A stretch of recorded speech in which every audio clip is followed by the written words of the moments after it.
Hello सभी को good morning. मैं लखनलाल 10 जनवरी 2025 की करंट अफेयर्स लेकर आपके सामने उपस्थित हूँ। तो दोस्तों आइए अपने क्वेश्चन की तरफ चलते हैं। पहला क्वेश्चन है अपना कि राष्ट्रपति द्रौपदी मुर्मू ने 27 लोगों को प्रवासी भारतीय सम्मान पुरस्कार 2025 दिया। भारतीय सम्मान पुरस्कार 2025 को द्रौपदी मुर्मू जी ने 27 लोगों को दिया। तो राष्ट्रपति द्रौपदी मुर्मू ने 10 जनवरी को 27 लोगों को प्रवासी भारतीय सम्मान पुरस्कार 2025 प्रदान किए। यह पे प्रदान कर रही है। आगे चलते हैं।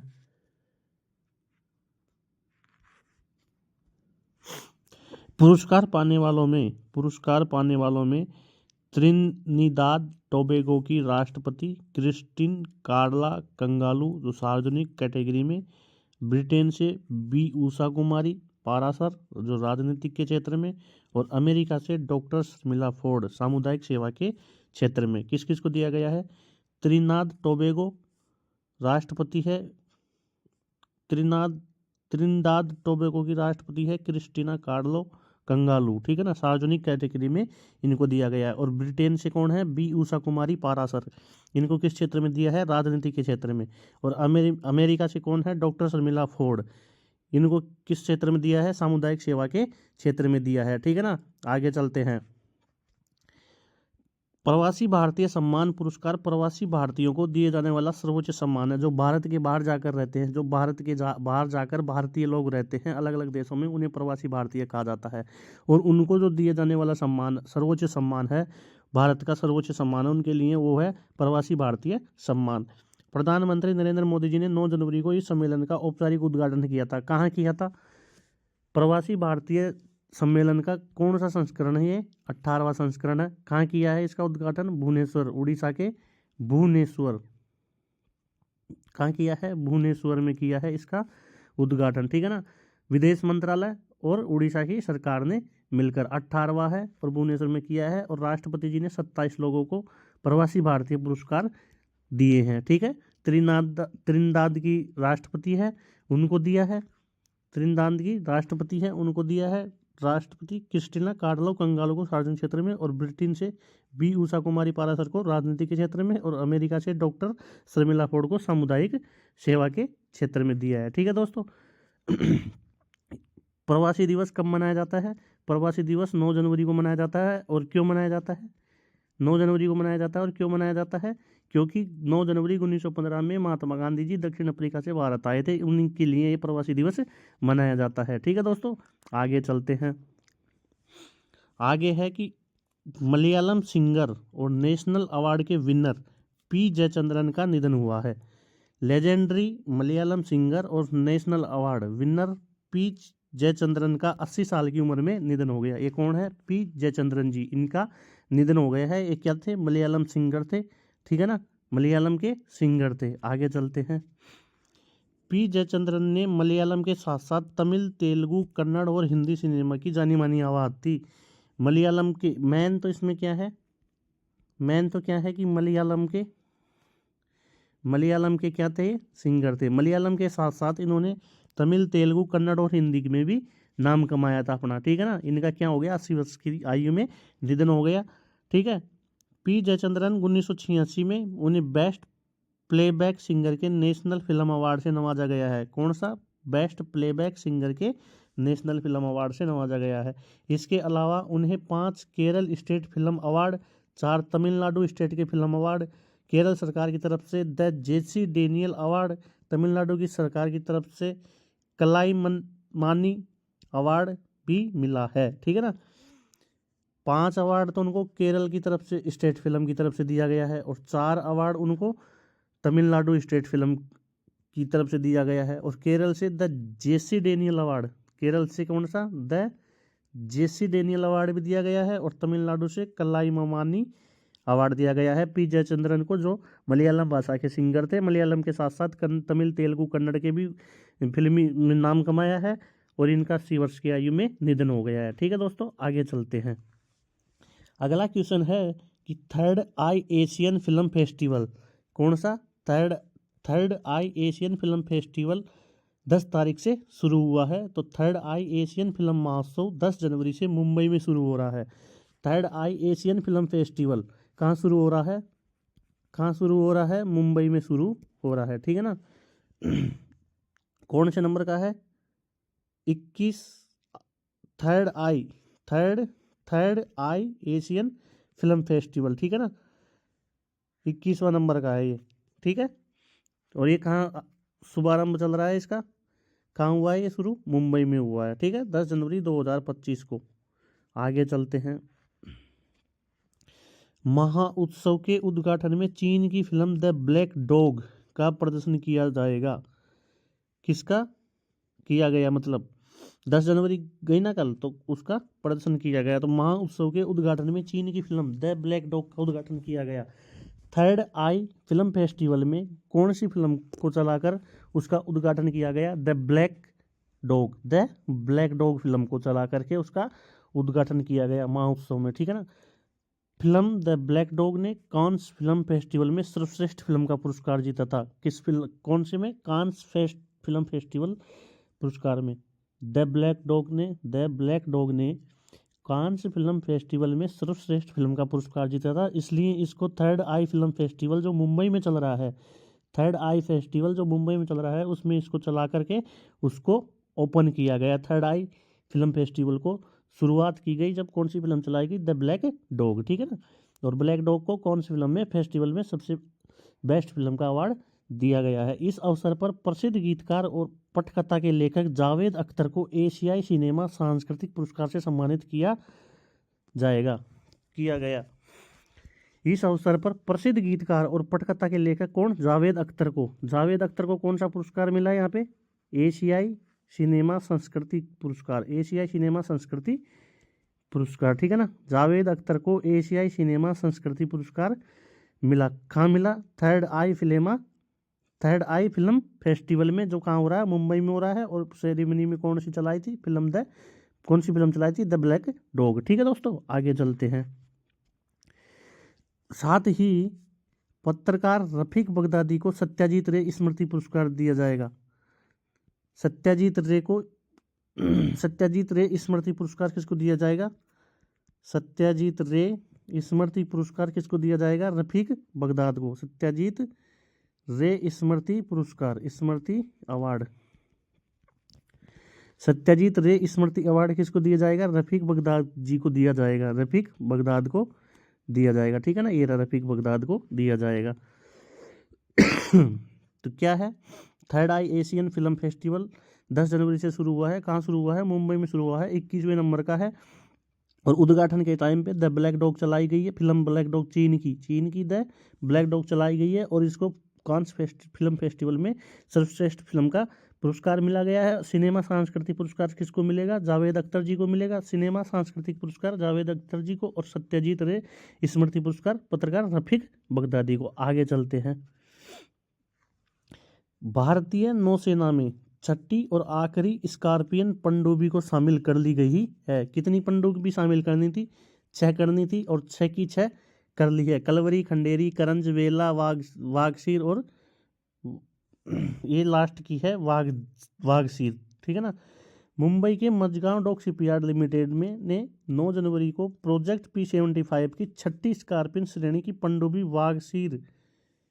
वागसीर किसको दे दी है, नौसेना को सौंप दी है, ठीक है ना। भारतीय नौसेना में छठी और आखिरी स्कॉर्पियन पनडुब्बी मुंबई के मंझगांव डॉक शिपयार्ड लिमिटेड ने 9 जनवरी को प्रोजेक्ट P-75 की, कौन से प्रोजेक्ट के तहत, 6 स्कॉर्पियन पनडुब्बी जो बनी है वो किस प्रोजेक्ट के तहत बनी है, P-75 प्रोजेक्ट के तहत बनी है, ठीक है ना। 6 पनडुब्बी स्कॉर्पियन पनडुब्बी। और अंतिम पनडुब्बी कौन सी थी, वागसीर थी, जो दे दी गई है। किसने बनाई है, मझगांव डॉक शिपयार्ड लिमिटेड ने, ठीक है।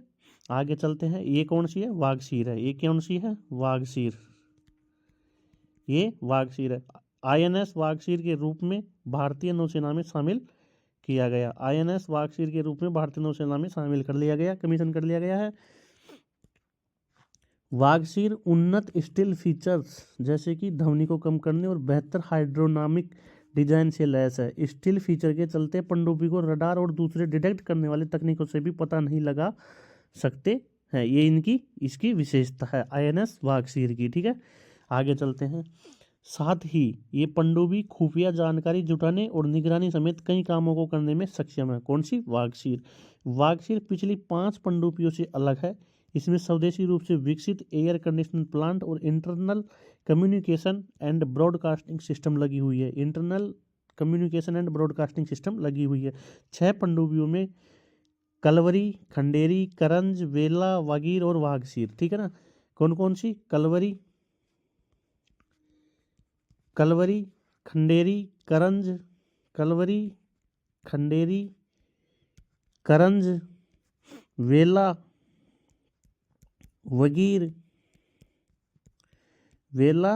वगीर, और ये लास्ट कौन सी थी? वागसीर।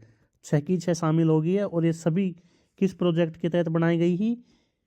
P75 प्रोजेक्ट के तहत इनको बनाया गया है। और बनाया किसने? Mazagon dock shipyard limited, Mumbai ने। ठीक है दोस्तों, आगे चलते हैं। अगला क्वेश्चन है कि भारत की पासपोर्ट रैंकिंग पायदान 5 पायदान पे चल गई है। तो भारत का पासपोर्ट 2025 में the Henley index password index, the Henley password index, the Henley passport index में भारत की रैंक कौन सी हो गई? 85। पहले कितनी थी? 80 थी, अब कौन सी होगी? 85 होगी। ठीक है दोस्तों, आगे चलते हैं। हेनली पासवर्ड पार्टनर्स ने इंटरनेशनल एयर ट्रांसपोर्ट एसोसिएशन के ताज़ा आंकड़ों के आधार पर साल 2025 की रैंकिंग जारी कर दी है। कौन जारी करता है पासवर्ड की इंडेक्स? कौन जारी करता है? Henley passport, Henley and Partners ने international air transport Henley password index करता है। ठीक है दादी, आगे चलते हैं। इस साल भारत की रैंकिंग 5 पायदान नीचे खिसक गई, जो पहले 80 पर थी। पहले 80 पर थी, अब कितनी हो गई? 85 होगी। अब कितनी होगी दोस्तों? 85। इंडेक्स के अनुसार भारतीय पासपोर्ट धारक अब 57 देशों में बिना वीजा की यात्रा कर सकते हैं। कि भारत के जो यात्री है कितने देशों में बिना वीजा के यात्रा कर सकते हैं? 57 देश में बिना वीजा के यात्रा कर सकता है भारत का लोग, आम नागरिक। 57 देशों में बिना वीजा यात्रा कर सकता है। भारत इस रैंकिंग को इक्वेटोरियल गिनी और नाइजीरिया के साथ साझा करता है। इक्वेटोरियल गिनी और नाइजीरिया के साथ में साझा करता है। ठीक है दोस्तों, आगे चलते हैं। 57 देशों में यात्रा कर सकता है फ्री में। हेनली पासवर्ड इंडेक्स में भारत की रैंकिंग कितनी होगी? 85 होगी। पहले कितनी थी? 80 थी। ठीक है, आगे चलते हैं। 5 पायदान फिसल गई है। सिंगापुर ने लगातार दूसरे साल भी दुनिया के सबसे शक्तिशाली पासवर्ड की सूची शीर्ष स्थान पर जमाई हुई है। सिंगापुर दूसरी बार भी टॉप पे है। तो आपसे पूछे कि हेनली पासवर्ड इंडेक्स में टॉप कौन है? सिंगापुर। टॉप कौन है? सिंगापुर है। सेकंड कौन है? जापान है। सेकंड कौन है? जापान है। अपना भारत कहाँ है? अपना भारत 85 पे है। अपना भारत कहाँ है? 85। और जब अपने 85 में, तो अपना बेटा का भी तो पता होना चाहिए। तो अपना बेटा कौन है? नल्ला पाकिस्तान। नल्ला पाकिस्तान कहाँ पे है? 103 नंबर पे है। ठीक है ना। 2025 के हेनली पासवर्ड इंडेक्स के अनुसार सिंगापुर का पासपोर्ट धारक 195 देशों में बिना वीजा के यात्रा कर सकता है। अपन 57 देशों में यात्रा कर सकते हैं बिना वीजा के। कितने देशों में यात्रा कर सकते हैं? भारत के 57 देशों में यात्रा कर सकते हैं। भारत के लोग 57 देशों में बिना वीजा के यात्रा कर सकते हैं। और सिंगापुर के लोग 195 देशों में यात्रा कर सकते हैं। ठीक है, और जापान के लोग 193 देशों में यात्रा कर सकते हैं। इस सूची में जापान दूसरे स्थान पर है, जिसके पासपोर्ट धारक 193 देशों पर वीजा मुक्त यात्रा कर सकते हैं। ठीक है ना। टॉप पे सिंगापुर, दूसरे पे जापान, 85 पे अपन भारत, और अपना बेटा 103 पे पाकिस्तान। ठीक है ना। सिंगापुर 195 देशों में यात्रा कर सकता है बिना वीजा, जापान 193 देशों में यात्रा कर सकता है, और भारत 57 देशों में यात्रा कर सकता है बिना वीजा। ठीक है, आगे चलते हैं। अगला क्वेश्चन है कि केंद्रीय मंत्री BL वर्मा ने 23वें दिव्य कला मेले का उद्घाटन किया है। दिव्य कला मेले का उद्घाटन कौन किया है? BL वर्मा जी। BL वर्मा जी ने 23वें दिव्य कला मेले का उद्घाटन किया है। केंद्रीय सामाजिक न्याय और अधिकारिता राज्य मंत्री BL वर्मा जी क्या है? केंद्रीय सामाजिक न्याय अधिकारिता मंत्रालय राज्य मंत्री BL वर्मा ने वडोदरा में आयोजित 23वीं दिव्य कला मेले का उद्घाटन किया है। 23वां नंबर का दिव्य कला मेला है और सामाजिक अधिकारिता राज्य मंत्री BL वर्मा जी ने इसका उद्घाटन किया है। कहाँ किया है इसको? वडोदरा में किया है। कहाँ किया है इसको उद्घाटन? वडोदरा में किया है। 23वें दिव्य कला मेला गुजरात के वडोदरा के अकोटा स्टेडियम में आयोजित किया जा रहा है। ठीक है ना। आगे चलते हैं। सामाजिक न्याय और अधिकारिता मंत्रालय के दिव्यांगजन सशक्तिकरण विभाग द्वारा दिव्य कला मेले का आयोजन किया गया है। दिव्यांगों के लिए है। इस मेले में 20 राज्यों और केंद्र शासित प्रदेशों के लगभग 100 दिव्यांग कारीगर, शिल्पकार और उद्यमी हिस्सा ले रहे हैं। इसमें देश भर के दिव्यांग कारीगर व उद्यमियों के बेहतरीन स्किल और प्रोडक्ट्स को पेश किया जाएगा। इसमें हैंडीक्राफ्ट, हैंडलूम, एम्ब्रॉयडरी वर्क्स और पैकेज्ड फूड जैसे प्रोडक्ट्स की सेल की जाएगा। ये पहल दिव्यांगजनों को अपने स्किल और प्रोडक्ट्स में मार्केटिंग और प्रेजेंटेशन के लिए एक महत्वपूर्ण प्लेटफॉर्म देती है। ठीक है। दिव्य कला मेला वडोदरा, गुजरात के वडोदरा में हो रहा है। 23वें नंबर का है और दिव्यांगजन सशक्तिकरण के लिए है। सामाजिक न्याय अधिकारिता राज्य मंत्री BL वर्मा ने इसका उद्घाटन किया। ठीक है। आगे चलते हैं।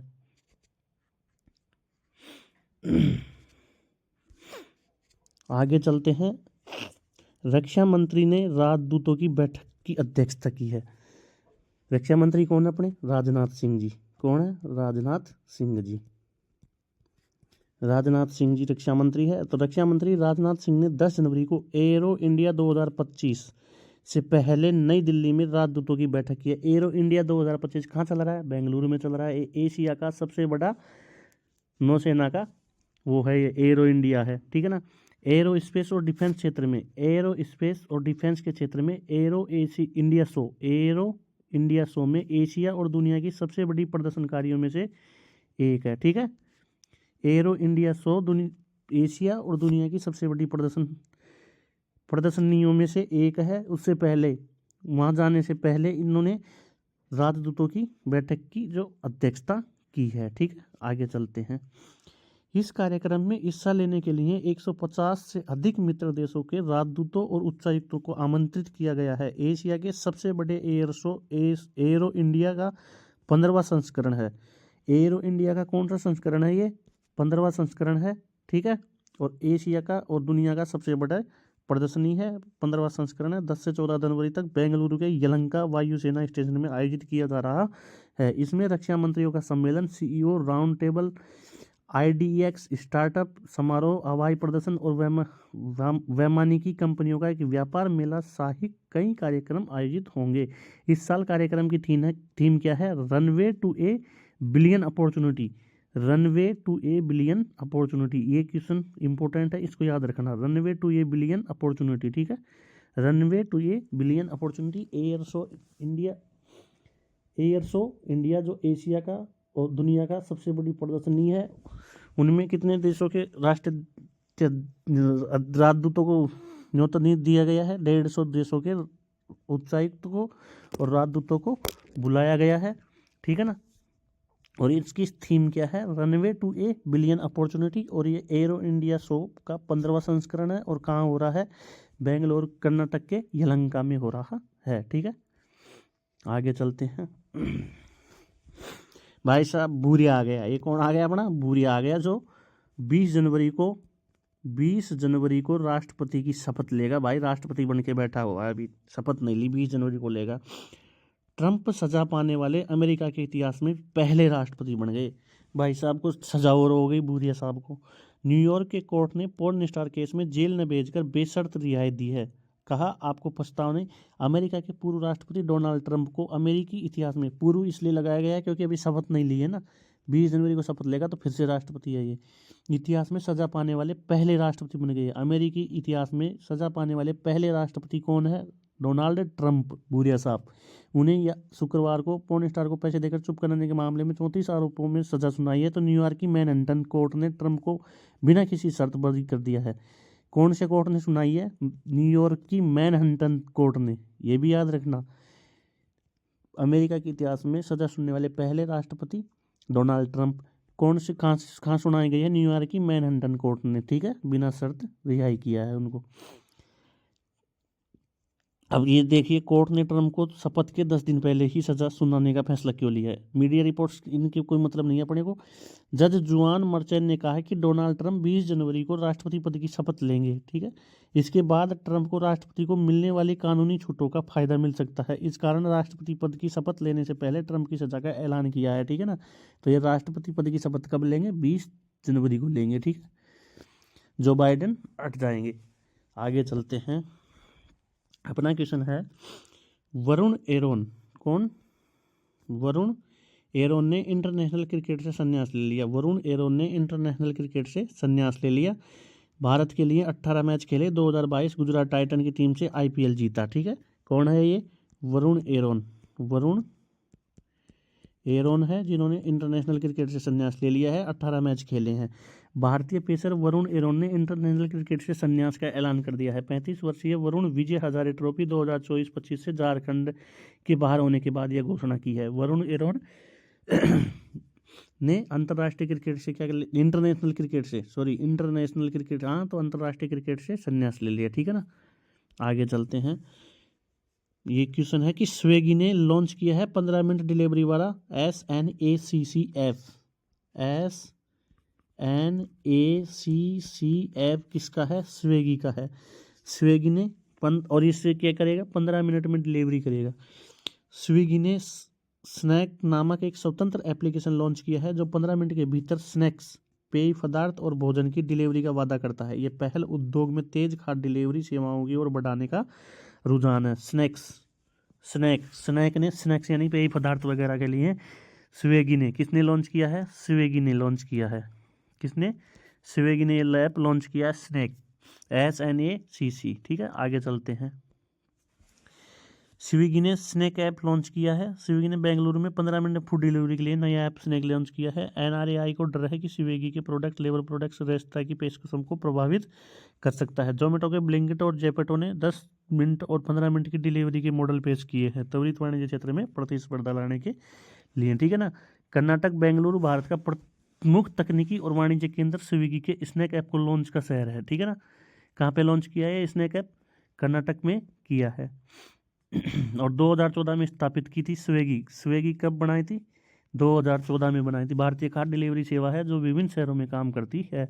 स्विगी को 2014 में लॉन्च किया था और बेंगलुरु में, ठीक है ना। और ये ऐप भी कहाँ बनाया है? बेंगलुरु में। ऐप का विवरण क्या है? ऐप स्नैक्स, पेय पदार्थ, छोटे भोजन केंद्रित है जो 15 मिनट के अंदर अंदर ये पहुंचा देगा। और ये इस ऐप को 7 जनवरी को लॉन्च किया है बेंगलुरु में। SNACC ऐप 7 जनवरी 2025 को बेंगलुरु में लॉन्च किया, ठीक है दोस्तों। आगे चलते हैं।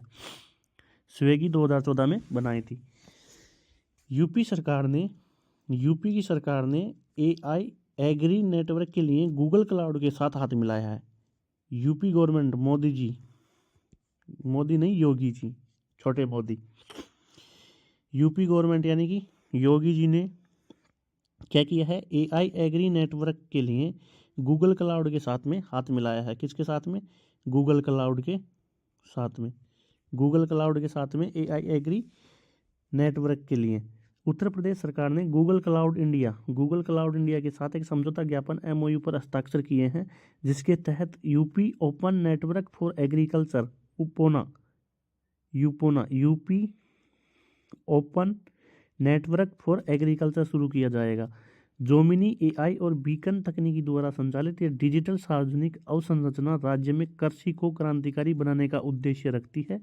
यह पहल किसानों को परामर्श सेवाओं, ऋण, मशीनीकरण, बाजार से जुड़ाव और मौसम व माइक्रो क्लाइमेट पर वास्तविक समय के डेटा तक एक ही स्थान पर पहुंच प्रदान करती है। यह सरकार के किसानों की आय दोगुनी करने और कृषि में डिजिटल सशक्तिकरण को बढ़ावा देने के लक्ष्य के अनुरूप है। क्या है? AI एग्री नेटवर्क के लिए किससे मिलाया है? गूगल क्लाउड इंडिया से हाथ मिलाया है। MOU साइन किए गए हैं। Open network for agriculture, UP open network for agriculture शुरू किया जाएगा, ठीक है दोस्तों, किसानों की अच्छाई के लिए, भलाई के लिए। आगे चलते हैं। समझौते पर हस्ताक्षर उत्तर प्रदेश के मुख्य सचिव मनोज कुमार सिंह और गूगल क्लाउड इंडिया के उपाध्यक्ष अनिल बंसाली के बीच में समझौता हुआ है, ठीक है। उद्देश्य किसानों को परामर्श सेवाओं, ऋण, आधुनिक उपकरणों और बाजार से जुड़ाव तक पहुंच प्रदान करने के एक डिजिटल सार्वजनिक अवसंरचना बनाना है। आगे चलते हैं। यूपी सरकार और गूगल क्लाउड की साझेदारी एआई आधारित कृषि नेटवर्क शुरू किया है। Uttar Pradesh open network for agriculture परियोजना का नाम क्या दिया गया है? UP open network for agriculture परियोजना कहाँ हुई है? यूपी में हुई है। यूपी की सरकार और गूगल क्लाउड के बीच में हस्ताक्षर हुए हैं। प्रयुक्त तकनीकी जेमिनी एआई बीकन तकनीक के द्वारा यूपी सरकार मनोज कुमार सिंह यानी कि मुख्य सचिव है और Google cloud Anil Bansali. Google cloud कौन है? अनिल बंसाली। किसानों को डिजिटल उपकरण परामर्श सेवाओं बाजार पहुंच के साथ सशक्त बनाना है। मौसम डेटा माइक्रो क्लाइमेट अपडेट बाजार में मूल्य सेवा प्रदाता विशिष्ट सरकारी एजेंसियां। कृषि में भारत की पहली राज्य स्तरीय एआई पहल है। महत्व क्या है इसका? कृषि में भारत की पहली राज्य स्तरीय एआई पहल है। क्वेश्चन पूछा जाएगा 100% ही, ये ध्यान रखना ना कि कृषि में भारत की पहली राज्य स्तरीय एआई पहल कहाँ की गई है? यूपी में की गई है। यूपी ने किसके साथ की गई है? गूगल क्लाउड के साथ की गई है। गूगल क्लाउड के साथ की गई है, ठीक है ना। गूगल क्लाउड के साथ भारत में राज्य स्तरीय पहली कृषि के लिए पहली एआई पहल पहली आर्टिफिशियल पहल कहाँ की गई है? यूपी में, गूगल क्लाउड इंडिया के साथ में, ठीक है ना। और उसका नाम क्या लिखा गया है? Uttar Pradesh open network for agriculture, ठीक है। आगे चलते हैं। अगला क्वेश्चन है कि फोन पे, आईसीआईसीआई और लैम्बोर्ड ने महाकुंभ मेला बीमा लॉन्च किया है। महाकुंभ में आने वाले लोगों के लिए फोन पे, आईसीआई बैंक और लैम्बोर्ड ने क्या किया है? बीमा लॉन्च किया है। प्रयागराज उत्तर प्रदेश में 13 जनवरी से 26 जनवरी 2025 तक आयोजित होने वाले महाकुंभ मेले के मद्देनजर फोनपे, आईसीआईसीआई, लैम्बोर्ड जनरल इंश्योरेंस के साथ साझेदारी की है। इस पहल का उद्देश्य इस भव्य आध्यात्मिक आयोजन में भाग लेने वाले करोड़ों श्रद्धालुओं को व्यापक और सस्ती बीमा सुरक्षा प्रदान करना है। प्रयागराज महाकुंभ में आएंगे, डुबकी लगाएंगे, करेंगे, उनके लिए भी बीमा कवर फोनपे, आईसीआईसीआई और लैम्बोर्ड ने जारी किया है, ठीक है दोस्तों। आगे चलते हैं। बीमा योजना का विवरण क्या है? कवर विकल्प है ट्रेन या बस यात्रियों के लिए 69 रुपये प्रति यात्रा, घरेलू उड़ान यात्रियों के लिए 99 रुपये प्रति यात्री। 13 जनवरी से 26 फरवरी 2025 तक ये बीमा मान्य होगा। कवर में सुविधा, अस्पताल में भर्ती होंगे 50,000 तक का, ओपीडी में उपचार 1500 रुपये तक का, व्यक्तिगत दुर्घटना हो जाएगी तो 1 लाख तक का, और मृत्यु और स्थायीपूर्ण विकलांगता सहित 1 लाख रुपये मिलेंगे। यात्रा की रद्दीकरण तक 5,000 रुपये, अवशेषों का प्रत्यावर्तन 10,000 तक, चेक इन बैगेज की हानि 5,000 तक, केवल घरेलू उड़ान यात्रियों के लिए। कनेक्टिंग फ्लाइट शुरू छूटने का कवर 5,000 तक का, केवल घरेलू उड़ान यात्रियों के लिए, ठीक है दोस्तों। ये उसकी कवर में, बीमा कवर में जो अपने को सहायता, उनको सहायता दी जाएगी उनके बारे में, ठीक है। आगे चलते हैं। ब्लू ओरिजिन का नया ग्लेन रॉकेट लॉन्च कर दिया 10 जनवरी को। ब्लू ओरिजिन का न्यू ग्लेन रॉकेट लॉन्च कर दिया। किसका? ब्लू ओरिजिन का। ब्लू ओरिजिन का नया ग्लेन रॉकेट लॉन्च हो गया, ठीक है। ब्लू ओरिजिन 10 जनवरी 2025 को अपने न्यू ग्लेन रॉकेट का प्रक्षेपण कर लिया गया है। यह मिशन कंपनी के अंतरिक्ष अन्वेषण प्रयासों में एक महत्वपूर्ण उपलब्धि है और वाणिज्य अंतरिक्ष उद्योग में प्रतिस्पर्धा को नई दिशा देगा। Blue original Glenn rocket launch कर दिया है। आगे चलते हैं। 10 जनवरी 2025 को लॉन्च विंडो सुबह 11:30 बजे, ठीक है। स्थान launch complex 36 camp Canaveral space force station Florida में किया है। पेलोडा प्रोटोटाइप ब्लू रिंग पेलोड उठाने का प्लेटफॉर्म है। ये तकनीक भविष्य के अंतरिक्ष अभियानों की लचीलापन और कार्यक्षमता को बढ़ावा देने के लिए डिजाइन की गई है। आकार इसका 300 फीट ऊंचाई वाला है। रॉकेट भारी पेलोड को लो अर्थ ऑर्बिट और जियो स्टेशनरी ट्रांसफर जीटीओ तक ले जाने में सक्षम है। लो अर्थ ऑर्बिट में 45 मीट्रिक टन तक और जियो स्टेशनरी ट्रांसफर ऑर्बिट में 13 मीट्रिक टन तक ले जाएगा, ठीक है। इसमें इंजन 7 BE4 इंजन द्वारा संचालित है। 7 BE4 इंजन लगे हुए हैं। ईंधन तरल प्राकृतिक गैस और तरल ऑक्सीजन उच्च दक्षता पर्यावरणीय अनुकूलता में सुनिश्चित करता है। आगे चलते हैं। ब्लू ओरिजिन ने ग्लेन रॉकेट छोड़ दिया है, ठीक है ना। मिशन का उद्देश्य डिजाइन और प्रदर्शन सत्यापन, रॉकेट की पेलोड को निर्दिष्ट कक्षा तक पहुंचाने की क्षमता का परीक्षण, पेलोड का तैनात करना, और NSSL प्रमाणन, national security space launch program के लिए प्रमाणन उड़ान है। राष्ट्रीय सुरक्षा अंतरिक्ष मिशनों के लिए ब्लू ओरिजिन की योग्यता को सुनिश्चित करेगा। ठीक है, ब्लू ओरिजिन की योग्यता को सुनिश्चित करेगा, ओरिजिन की योग्यता को सुनिश्चित करेगा, और गैलेन रॉकेट इन्होंने छोड़ा है। ठीक है दोस्तों, आगे चलते हैं। अगला क्वेश्चन है, उजाला ऊर्जा कुशल प्रकाश व्यवस्था के 10 वर्ष पूरे हो गए हैं। उजाला ऊर्जा कुशल प्रकाश व्यवस्था के 10 वर्ष पूरे हो गए हैं। प्रधानमंत्री नरेंद्र मोदी जी द्वारा 5 जनवरी 2015 को शुरू की गई उज्ज्वला योजना ने अपने उजाला योजना, उज्ज्वला नहीं, उज्ज्वला को भी हो गया, लेकिन ये कौन सी है? उजाला है। उजाला योजना कौन सी योजना है दोस्तों? ये उजाला योजना है, ये तो उजाला योजना। ठीक है ना, उजाला योजना 10 वर्ष पूरे कर लिए हैं। यह योजना जिसे मूल रूप से घरेलू दक्ष प्रकाश कार्यक्रम DELP के रूप में लॉन्च किया गया था, ये भारत के घरेलू प्रकाशन क्षेत्र में क्रांति ला दी है। इसने सस्ते और ऊर्जा कुशल LED बल्ब, ट्यूबलाइट, पंखे प्रदान करके खपत और उत्सर्जन कमी में योगदान किया है। उजाला योजना ने स्ट्रीट लाइटिंग नेशनल प्रोग्रामिंग के साथ मिलकर देश की ऊर्जा दक्षता, आर्थिक बचत और पर्यावरणीय स्थिरता पर गहरा प्रभाव डाला है। उजाला योजना किसके साथ मिलकर काम किया है? देश की स्ट्रीट लाइटिंग नेशनल प्रोग्राम के साथ मिलकर। ठीक है, उजाला योजना को 10 वर्ष पूरे हो गए हैं। कब की थी? 5 जनवरी 2015 को की थी इसको लॉन्च। आगे चलते हैं। उजाला योजना की मुख्य विशेषताएं क्या है? लॉन्च की तारीख 5 जनवरी 2015। दृष्टि, भारतीय घरों में सस्ती ऊर्जा कुशल प्रकाश व्यवस्था को बढ़ावा देना, बिजली की खपत को कम करना, पर्यावरणीय स्थिरता में योगदान करना। साझेदारी किस किस के साथ की गई थी?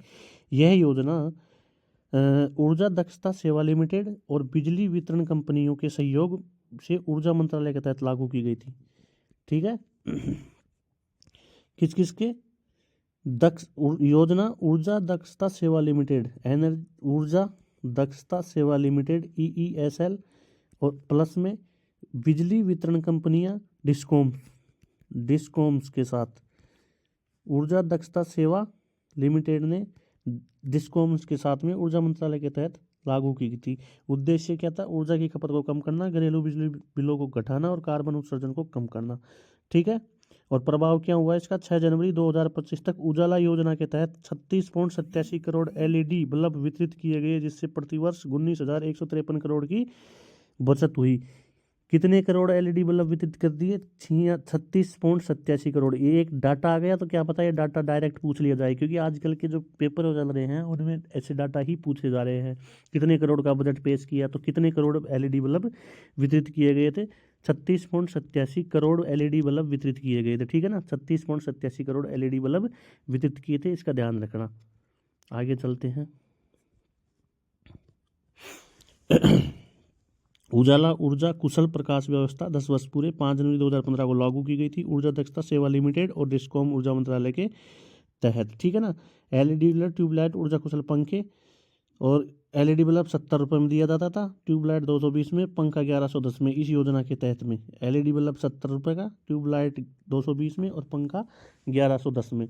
140 घंटे के लिए 1 यूनिट बिजली की खपत बनाम CFL 2 यूनिट 2025 में 36.87 करोड़ LED बल्ब वितरित किए गए थे 2025 तक। ठीक है ना, इसको याद रखना, 36.87 करोड़ LED बल्ब वितरित किए थे। ठीक है, बाजार में परिवर्तन, बाजार में 407.92 करोड़ LED बल्ब बेच दिए गए हैं उसके बाद में, इस योजना के बाद में। इससे क्या हुआ? CO2 की क्या हुई है? बचत हुई है। ठीक है दोस्तों, 36.87 करोड़ 2025 तक इस योजना के तहत दिए गए हैं। 70 रुपये का LED बल्ब मिलता था। ठीक है दोस्तों, आज के लिए इतना ही। सभी को गुड मॉर्निंग फिर से दोबारा। Thank you, love you, bye bye.